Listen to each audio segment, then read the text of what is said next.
唔係帶動到農新，可能係吞食咗農新。嗱，咁呢個亦都係我哋一直以嚟，我哋係有主張，我哋要做好個餅嘅呢個主張。咁而產業多元化究竟從邊方面可以做咧？咁喺我哋嘅角度嚟講，當然輔助中小企，咁呢個係其中一個點樣去優化中小企嗰個生存空間，佢個經營環境。我諗呢方面咧，其實就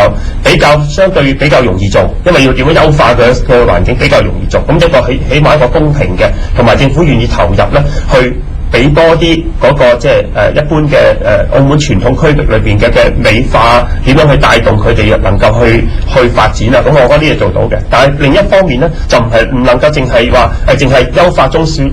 企嘅經營，仲有一個就係話會展業啦。嗱，過去呢個政府講過嘅會展業啦、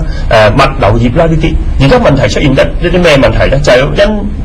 因為政府其實喺推動呢方面嘅工作咧，係其實得把口。而冇真正落手去推動，譬如我以物流業為例，物流業好簡單，物流業的而且確係應該對於澳門呢個自由港嚟講係一個好大嘅空間嚟嘅。但係甚至到今時今日話推動物流業，到今時今日連一個政府一個大嘅物流倉都冇，搞到物流業經營者要呢度一嚿嗰度一嚿嗰度一嚿，點發展啊？嗱，咁好清楚咧，因為我哋明白一樣嘢，我哋作為喺議會嘅少數派，我哋唔係競選行政長官，我哋提出嚟嘅政綱咧，其實咧，你問我，你有幾大機會實現到咧？我話俾你聽，我哋只係主張同埋爭取，但係我哋並唔係執政者。咁所以咧，我哋會即係作為一個議員，如果我哋當選，我哋要不斷督促政府係從呢個方向嚟到發展，係真正咧係產業多元化，而唔係將一籃雞蛋擺晒一個籃裏邊。OK， 好，謝謝歐先生剛才關於對政綱的一些解釋。其實我想選民除了看政綱之外，更重要的還是要選人啊。那我們都有一種看法，就是說，比如說在這一次分拆名單之前呢，就是吳國昌議員和歐錦新先生，大家社會上一種說法說吳先生是溫和的民主派，歐先生是激進的民主派，你覺得這種說法合理嗎？我諗呢就其實溫和同激進就好難講嘅，可能有人會認為我唔夠激進都唔定，但係我會覺得個分別，我同阿吳國昌嘅分別咧，就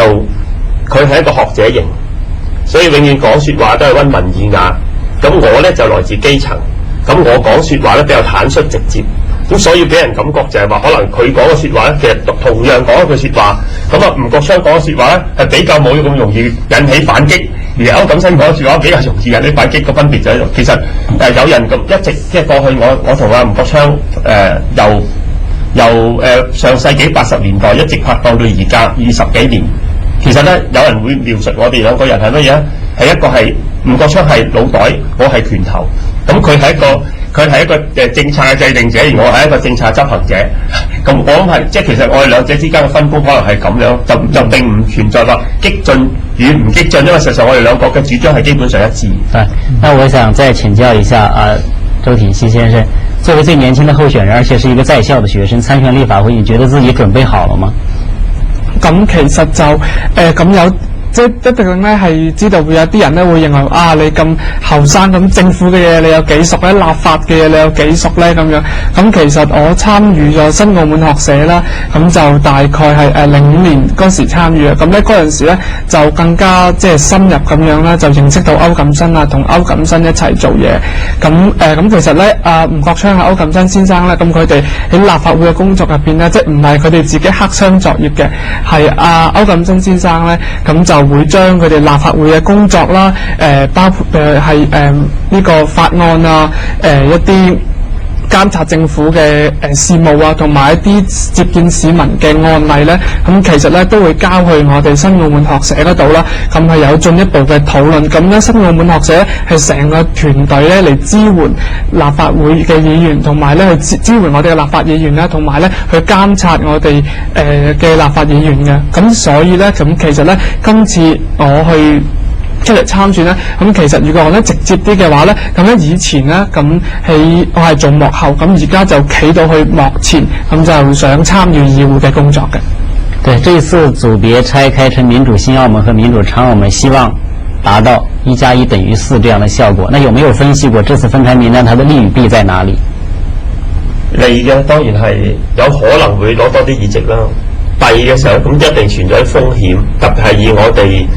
以我哋呢個競選團隊嚟講，其實我哋係缺乏資源，亦都冇好似有啲團體咁樣有好強大嘅組織嘅基層組織嘅能力。咁所以我哋係冇能力配票，特別係因為好似譬如我哋就雖然有23000幾選民，即係喺05年嘅時候，但係好老實咁講，我哋嘅選民喺邊度我哋唔知，所以我哋係冇能力配票嘅。咁所以如果分拆嘅時候咧，就必然會面對一個嗰個風險。咁但係我哋唔能夠永遠咁保守，我哋只係求2席，唔希望咧能夠係更加多嘅議員去幫市民講説話。所以我哋結果都係要冒呢個風險嚟去做。咁但係呢個風險最大嘅就係、最大嘅風險係乜嘢咧？就係、可能係兩組都攞唔夠2席。亦都有可能咧，一啲票留喺一邊嗰度，導致其中一個係當選唔到，亦不過我哋學社最少又保留2席。咁嘅時候咧，咁呢個覺得咧，即係呢個風險，我哋覺得係應該要，即係值得要冒咯。咁啊，你個策略頭先正你分析緊，即係嗰兩對吳國昌嘅性格同埋你嘅性格兩個分別，係咪你呢個嘅策略就係話用吳國昌去吸引一啲較為中產一啲嘅，利用你去吸引較為一啲基層一啲嘅票，而因此而達到咗可以有即係有4席嗰個諗法咧咁？呢個係咪你嘅策略嚟啊？其實咧你因為係其實純粹一個人嘅自然地出現一個咁嘅形象咯。今天的節目就到這裡，感謝各位觀眾的收看。明天同一時間請繼續關注蓮花衛視2009立法會選舉特別節目，再見。